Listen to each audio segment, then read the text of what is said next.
dans les moments difficiles. Cliquez sur le lien dans la description de la vidéo. Mardi 9 avril 2024, page 1. Attaque et injustice. C'étaient des personnes dans une relation croissante avec le Christ qui étaient soumises à des difficultés, des afflictions, des souffrances, des épreuves de toutes sortes. C'est pourquoi l'apôtre leur écrit pour tenter de clarifier diverses questions qu'ils peuvent se poser sur Dieu et leurs afflictions. C'est exactement ce qu'ils avaient besoin d'entendre pour avancer dans leur vie. C'est aussi exactement ce que nous avons besoin d'entendre pour qu'au milieu de l'épreuve nous ne déformions pas notre perspective de Dieu et de notre vie. Au contraire, adoptons la perspective divine. Par conséquent, aujourd'hui, regardez vos afflictions du point de vue de Dieu. Ne regardez pas ce qui vous arrive avec des yeux physiques qui ne vont pas très loin. Regardez vos afflictions avec les yeux de la foi et de la liberté que la parole de Dieu nous donne aujourd'hui. Je ne sais pas à quelle situation vous faites face, je ne sais pas quelle est la cause de votre souffrance, mais je vous encourage à voir cette situation avec un nouveau regard,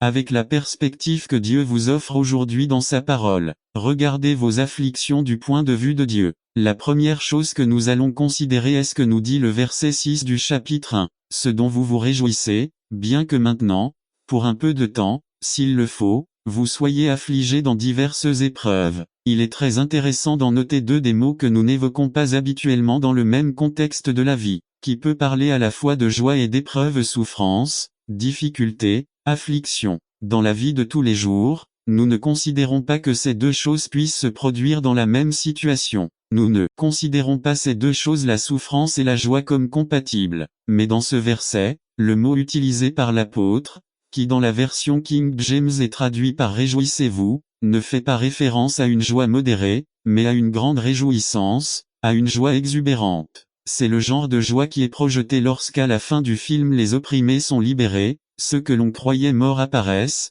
ceux qui étaient vaincus au combat anéantissent l'ennemi. Ce genre de joie dont nous parlons, et nous en parlons dans le contexte des afflictions. Comment est-ce possible? Si quand il y a des afflictions, la première chose que nous faisons est de nous demander, pourquoi moi Dieu? Parce que je l'ai toujours. Où es-tu Dieu? Maintenant que je suis proche de toi ou que je me rapproche de toi, pourquoi cela m'arrive-t-il? Dans les épreuves et les afflictions, nos cœurs commencent à douter de Dieu. Mais nous voyons ici que dans le contexte des afflictions, l'apôtre parle de joie exubérante, de réjouissance suprême. Le verset 6 dit dans lequel vous vous réjouissez. À quoi fait référence dans lequel? Qu'est-ce qui produit une telle joie dans la vie de ceux qui sont éprouvés? Les versets 3 à 5 de 1 Pierre 1 nous montrent où une telle joie trouve son fondement au milieu des épreuves. Nous pouvons expérimenter cette joie lorsque nous regardons nos afflictions du point de vue de l'œuvre de Dieu. En effet, l'œuvre de Dieu dans le passé, dans le futur et dans le présent. V3 Béni soit Dieu et Père de notre Seigneur Jésus-Christ,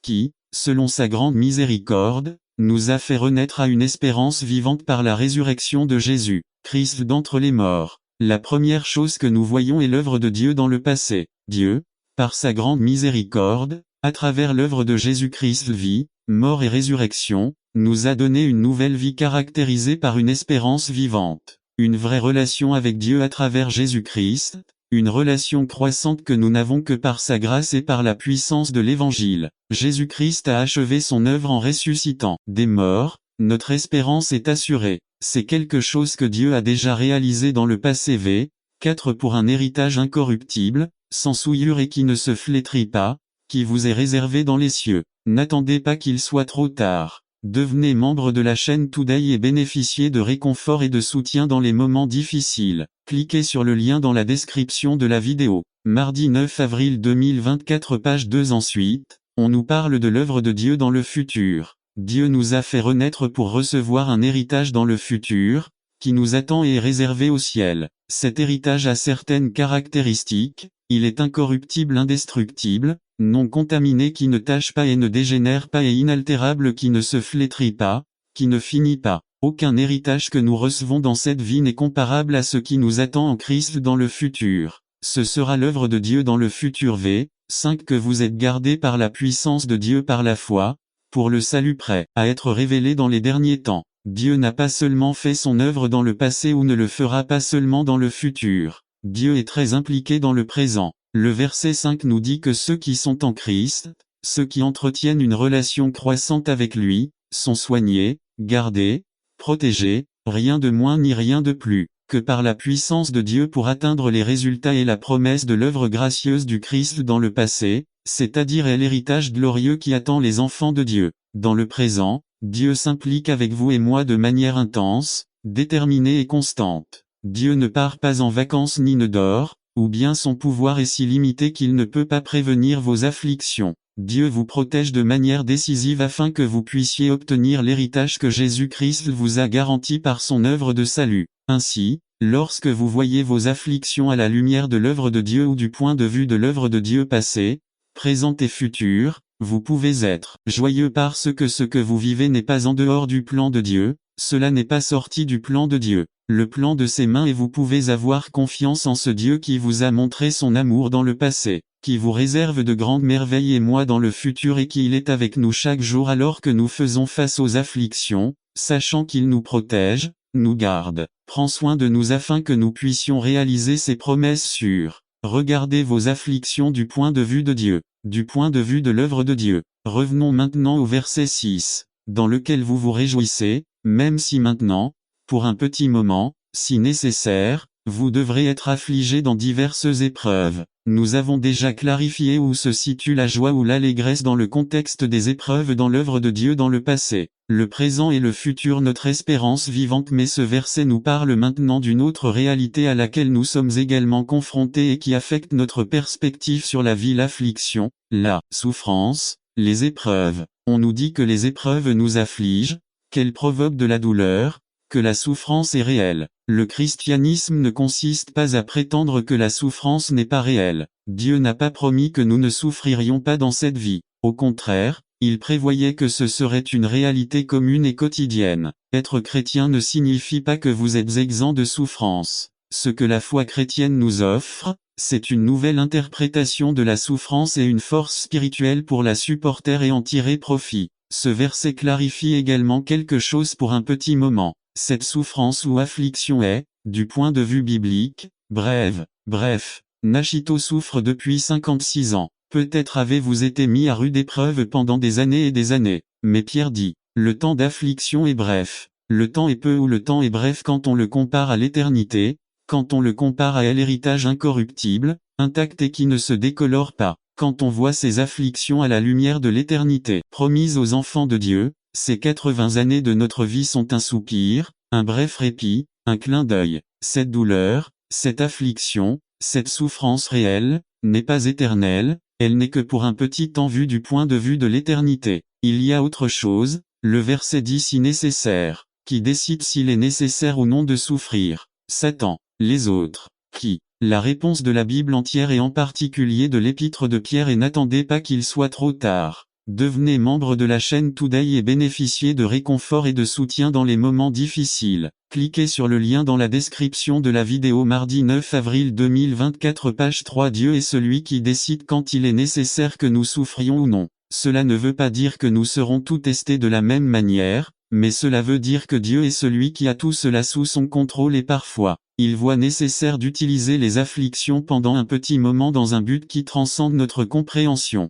D'une certaine manière, Dieu a choisi d'utiliser les brèves afflictions des épreuves comme nécessaires pour nous façonner à l'image du Christ. Nous sommes sur l'enclume de Dieu. Lui, à travers les afflictions de diverses épreuves, forge et mène à son terme son chef-d'œuvre dans votre cœur. Le verset 7 dit, afin que votre foi, étant mise à l'épreuve, étant bien plus précieuse que l'or, qui bien que périssable est éprouvé par le feu, puisse être trouvée pour la louange, la gloire et l'honneur lorsque Jésus-Christ sera révélé. L'or est éprouvé par le feu. Lorsque le feu a fait fondre l'or, les impuretés remontent à la surface et celui-ci est nettoyé, le rendant plus précieux ou plus précieux. Sur l'enclume de Dieu, les épreuves ont le même effet sur votre foi en Christ. L'épreuve purifie notre foi. Les épreuves nous préparent à la gloire future. C'est à travers eux que les impuretés de notre foi faible remontent à la surface et sont éliminées par Dieu. C'est dans l'épreuve qu'il devient évident combien vous avez besoin de patience, combien vous aimez peu Dieu et votre prochain, combien vous connaissez peu Dieu, combien vous avez besoin de sa grâce, combien la force du Saint-Esprit est nécessaire dans votre vie, à quel point vous pouvez devenir ingrat, combien d'arrogance, de fierté, de ressentiment, d'indifférence il y a dans votre cœur qui doit être éliminé de votre vie. Dieu, dans sa grâce en Christ, utilise l'affliction de l'épreuve pour construire en vous une foi authentique, un cœur docile, doux et patient, une vie préparée pour l'éternité. Sur son enclume, nos épreuves ont un but. Ils sont l'instrument ou le marteau de Dieu pour forger en nous une foi qui reflète la louange, la gloire et l'honneur du caractère du Christ dans nos cœurs. Dieu a l'intention de nous façonner à l'image de Jésus. Par conséquent, frères, regardez vos afflictions du point de vue de Dieu. Considérez vos afflictions du point de vue du dessein de Dieu. Je ne sais pas ce que vous vivez aujourd'hui, mais Dieu le sait. Et il vous dit dans sa parole de ne pas penser qu'il est absent, étranger ou indifférent. Dans le passé, dans le présent et dans le futur, son œuvre est parfaite et s'accomplit dans votre vie. Vous ne pensez pas non plus que la souffrance n'a aucun but, qu'elle est aléatoire et inutile. Dans son plan parfait, s'il le juge nécessaire, il l'inclura dans votre vie dans un but glorieux, qu'à travers elle épreuve, votre foi et votre cœur se transforment à l'image de Jésus-Christ, que vous aimez et qui vous aime et a tout donné pour vous. Par conséquent, par la grâce du Christ, là où d'autres voient un problème, nous, du point de vue nouveau de Dieu, pouvons voir une opportunité. Là où d'autres ne voient que des raisons de pleurer, nous pouvons aussi voir des raisons de se réjouir. Là où d'autres voient une régression et un retard, nous pouvons voir une transformation et un changement. Là où d'autres voient la défaite, nous pouvons voir la victoire. Là où d'autres voient la mort, nous pouvons voir la vie éternelle et abondante en Jésus-Christ. Regardez vos afflictions du point de vue de Dieu, du point de vue de son œuvre et de sa finalité. Je me joins à Pierre pour prier pour vous et moi qui sommes sur l'enclume de Dieu. Mais le Dieu de toute grâce, qui nous a appelés à sa gloire éternelle en Jésus-Christ, après que vous ayez souffert un peu de temps, vous a lui-même appelé parfait, affirmé, renforcé et établir. À lui soit la gloire et l'empire pour toujours et à jamais. Amen. 1 Pierre 5 10-11. N'attendez pas qu'il soit trop tard. Devenez membre de la chaîne Today et bénéficiez de réconfort et de soutien dans les moments difficiles. Cliquez sur le lien dans la description de la vidéo. Mardi 9 avril 2024, page 4. Engagement, responsabilité. Oui. Résumé. Le manque d'engagement des croyants place l'Église, qui est la plénitude du Christ, dans un état de survie et de découragement, et non de pouvoir. Par Fernando Ocampo. L'une des choses que j'apprécie le plus, ce sont les mariages. Le point culminant de la cérémonie est l'échange de vœux de mariage entre les mariés. Les vœux sont plus qu'une exigence cérémonielle. Ce sont les mots d'amour et d'engagement les plus puissants que deux personnes puissent se dire. L'engagement et la responsabilité sont la clé du succès pour atteindre les buts et objectifs de la vie. Malheureusement, aujourd'hui, les gens ont adopté la philosophie stratégique du sans-engagement proposée par les agences de publicité et de marketing. Malheureusement, l'Église du Seigneur s'est adaptée à cette proposition philosophique de remplir les auditoriums et de devenir une méga-église. Cette philosophie n'est ni compatible ni applicable dans nos relations avec Dieu. Le manque d'engagement et de sens des responsabilités a le pouvoir de faire tomber n'importe quelle entreprise, y compris l'Église. Le manque d'engagement des croyants place l'Église, qui est la plénitude du Christ, dans un état de survie et de découragement, et non dans un état de pouvoir. Un exemple biblique qui nous enseigne l'engagement et la responsabilité que Dieu attend de nous dans son œuvre se trouve dans Zacharie 4 6-10. En 536 avant JC, 70 ans après la captivité, par décret de Cyrus, roi de Perse, plus de 50 000 Juifs retournèrent à Jérusalem dans le but de s'y installer à nouveau et de restaurer le temple.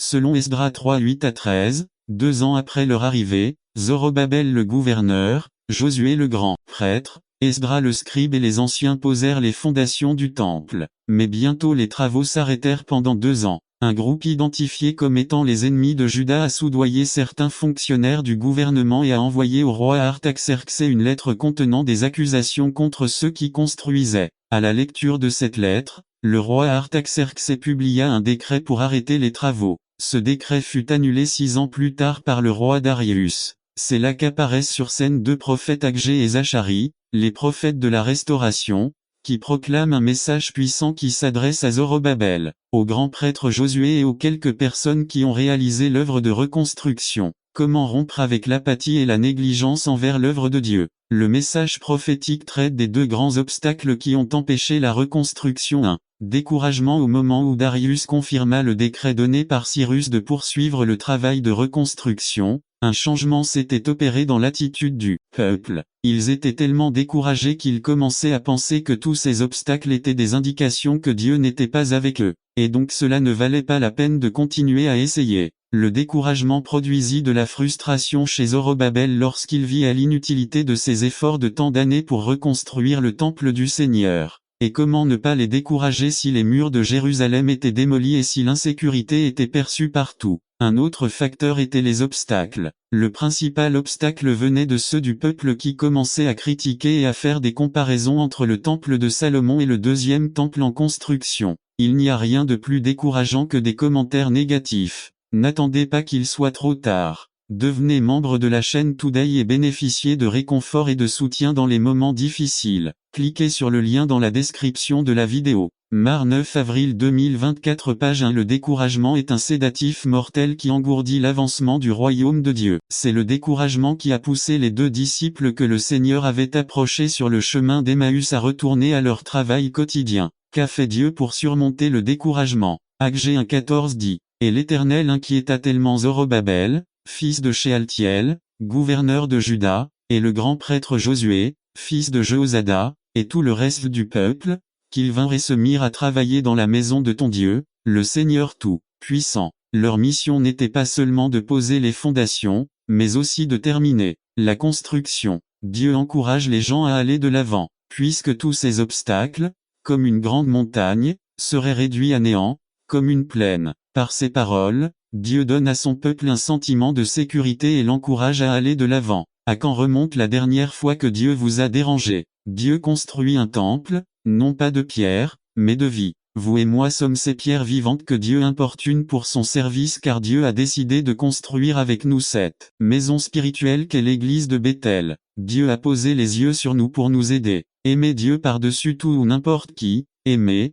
servez et acceptez les gens. Soyez une communauté d'adorateurs qui répondent à l'appel de Dieu en disant « Me voici », aidez les gens à trouver un but et un sens à leur vie. Frères, la parole du Seigneur nous dit aujourd'hui que cela ne se fera pas par la force ni par aucune puissance, mais par mon esprit, dit le Seigneur Tout-Puissant. Si nous voulons déraciner le découragement, nous devons aujourd'hui nous accrocher à l'Esprit de Dieu le manque d'engagement Actes 1-2-4. Un autre facteur expliquant pourquoi les travaux ont continué à stagner était que les gens avaient trouvé des excuses économiques pour ne pas reconstruire. Dans Actes 1-2-4, nous lisons « Ainsi parle le Seigneur, Tout-Puissant. Ces gens prétendent que ce n'est pas encore le bon moment pour aller reconstruire la maison du Seigneur. Cette parole est aussi venue du Seigneur par l'intermédiaire du prophète Agé. Est-ce le bon moment pour vous de résider dans des maisons à toit tandis que cette maison est-elle en ruine? Si le découragement est un sédatif qui engourdit le travail, le manque d'engagement est le poison qui le tue. Une vie utile entre les mains de Dieu ne sera une bénédiction que par un engagement envers Dieu. Les croyants vont aux églises tous les dimanches, mais sans aucun engagement et sans un sens élevé des responsabilités. C'est quelque chose comme vivre en union libre avec votre partenaire. Il existe un certain nombre de croyants qui vivent en union libre avec l'Église, l'épouse du Christ. Être membre d'une Église n'a aucune valeur ni aucun sens s'il n'y a pas d'engagement. C'est pourquoi, mes bien-aimés, il est impossible d'arriver à quelque chose si vous n'assumez pas dès aujourd'hui, jusqu'à ce que le Seigneur vienne, un engagement envers Dieu. Il y a un avertissement concernant le manque d'engagement exprimé par Agé dans ces mots. Réfléchissez à votre voix. Cette question d'engagement est si grave que l'avertissement et ses conséquences sont répétées 2 fois v5-10. Lisons. Si Dieu est celui qu'il prétend être, alors le travail ne doit pas nécessairement rester stagnant ni être en proie à des difficultés financières et à une collaboration pour le ministère. C'est la vérité dans le plan, la vision et le dessein de Dieu pour l'Église. Il n'y a pas de place pour les personnes qui ne veulent pas s'engager envers lui. Cette vérité, au lieu de nous mettre mal à l'aise, devrait nous affirmer et nous conduire à un engagement personnel. N'attendez pas qu'il soit trop tard. Devenez membre de la chaîne Today et bénéficiez de réconfort et de soutien dans les moments difficiles. Cliquez sur le lien dans la description de la vidéo mardi 9 avril 2024 page 2. Si nous devons briser la barrière de la stagnation dès aujourd'hui, arrêtons de nous plaindre et changeons d'attitude. Nous devons commencer à voir les choses comme Dieu les voit. Les gens n'ont vu que les fondations et rien d'autre. Mais Dieu a vu le travail terminé. Quand ils verront le fil à plomb entre les mains de Zorobabel, ceux qui méprisaient les jours des débuts modestes se réjouiront. Dieu ne nous considère pas comme un petit groupe. Dieu nous considère comme une seule grande congrégation. Dieu voit à l'église de Bethel étendre son royaume et, au nom puissant de Jésus, surmonter tous les obstacles. Mais vous devez prendre un engagement. Tous les obstacles gigantesques sur le chemin de Zorobabel seront supprimés par Dieu, de sorte qu'une fois le travail terminé, il serait reconnu comme le produit de la grâce de Dieu et non comme le fruit d'efforts humains. De même, Dieu éliminera tous les obstacles dans le ministère de cette Église. Il redressera ce qui est tordu et tracera de nouveaux chemins. Frères, le succès de cette Église ne dépend pas de nos efforts, mais de la puissance de Dieu. Si nous nous efforçons de bâtir une congrégation pour démontrer notre efficacité, nous échouerons. Mais si nous nous efforçons de fonder une congrégation pour la gloire de Dieu, nous pourrons finalement dire, le Seigneur a fait de grandes choses pour nous. Nous serons heureux. Mais nous devons prendre un engagement. Tout dépend de Dieu, de sa puissance. Parce que cela ne se fera ni par la force, ni par aucune puissance, mais par mon esprit dit le Seigneur Tout-Puissant. Mais cela dépend aussi de l'engagement que chacun de nous assume face aux défis de Dieu. Conclusion. Zorobabel et le prêtre Josué virent l'ouvrage achevé. Mais il était nécessaire que le peuple de Dieu invoque sa grâce et sa faveur. Cela signifie que nous devons prier et rechercher la direction de Dieu. Même si certains considéraient le travail accompli avec scepticisme et pessimisme, les yeux du Seigneur regardaient avec faveur les efforts déployés. Frère, reste à ton poste, ce n'est pas le moment de jeter l'éponge. N'oubliez pas que votre engagement est envers Dieu. Nous devons invoquer la grâce et la faveur de Dieu pour cette œuvre que nous réalisons en son nom. Parce qu'il y a encore des éléments charnels qui entravent le progrès de cette Église, que le Seigneur nous aide. Peut-être avons-nous fait très peu de progrès, mais le Seigneur regarde avec faveur l'activité de chacun de nous. Ne pensons pas que nous sommes un groupe insignifiant. Nous sommes le peuple de Dieu, racheté par le Christ. Nous sommes appelés à faire partie de la grande famille de Dieu à travers les âges et à répondre à l'invitation que Dieu nous fait de le rejoindre dans son œuvre rédemptrice. N'attendez pas qu'il soit trop tard. Devenez membre de la chaîne Today et bénéficiez de réconfort et de soutien dans les moments difficiles. Cliquez sur le lien dans la description de la vidéo. Mardi 9 avril 2024 page 3 Face à face avec Dieu résumé. Si aujourd'hui tu étais face à face avec le Seigneur de gloire, que ferais-tu? Si aujourd'hui vous vous retrouviez entouré de la glorieuse majesté de Dieu, quelle serait votre réaction? Une rencontre avec Dieu comme celle d'Isaïe peut complètement changer le reste de votre vie. Que pouvez-vous par Fernando Ocampo? J. Cyril, un évêque anglican du XIVe siècle a écrit. N'oublions jamais qui nous sommes et combien il est solennel de parler avec Dieu. Gardons-nous d'entrer en sa présence à la hâte, distrait et à la légère. Disons-nous plutôt je suis en terre sainte. Avec cette pensée en tête, imaginez cette scène avec moi. Vous arrivez au temple un dimanche après-midi avec la certitude que quelque chose de merveilleux et d'extraordinaire va se produire.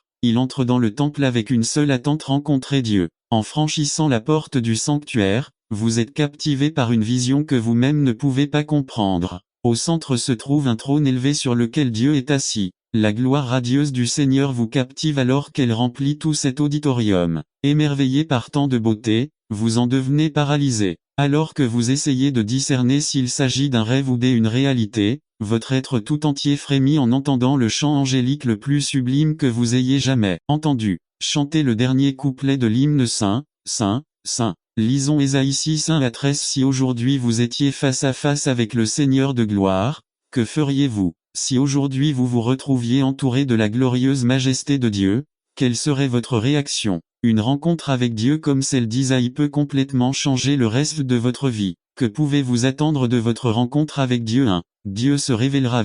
1 à 4. Le prophète était conscient que le temple était le lieu physique qui représentait la demeure de Dieu. Isaïe est à l'extérieur du temple, près de l'autel, dans l'espoir de rencontrer Dieu, qui lui apparaît à la